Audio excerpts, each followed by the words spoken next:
Shëndeti është një dhuratë hyjnore, pa të cilin njeriu nuk mund të ecë në rrugën e lumturisë.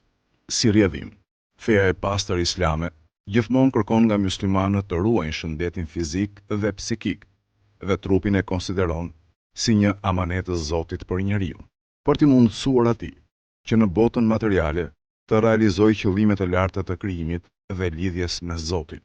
Profeti i nderuar i Islamit ka thënë: "Dijeni vlerën e shëndetit para se të prekeni nga sëmundjet." Profeti Muhammed, paqja dhe bekimet e Allahut qofshin mbi të, gjithmonë i inkurajonte muslimanët të jetojnë në mënyrë të drejtë, të ushqehen duke ruajtur masën, të kryejnë rregullisht stërvitje fizike dhe mendore, të ruajnë balancën mes nevojave materiale dhe shpirtërore, e të respektojnë higjienën në ngrënie dhe pirje. Të gjitha këto i konsideronte si faktorin më të rëndësishëm të jetës së shëndetshme, e lumtur dhe të gjatë. Edhe imamët e nderuar, paqja qoftë mbi ta, ndoqën këtë rrugë dhe atë u këshilluan edhe të tjerëve.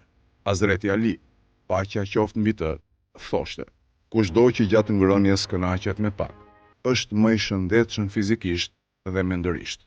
Padyshim, muaji i bekuar i Ramazanit është një rast i mirë për të rishikuar mënyrën e jetesës dhe për të vendosur ekuilibër në jetë. Gjatë periudhës së agjërimit, mësojmë se si të programojmë mënyrën e ushqimit, kultivojmë frymën e vetëpërmbajtjes dhe të besimit, si dhe të vendosim për vetveten disiplinë të logjikshme.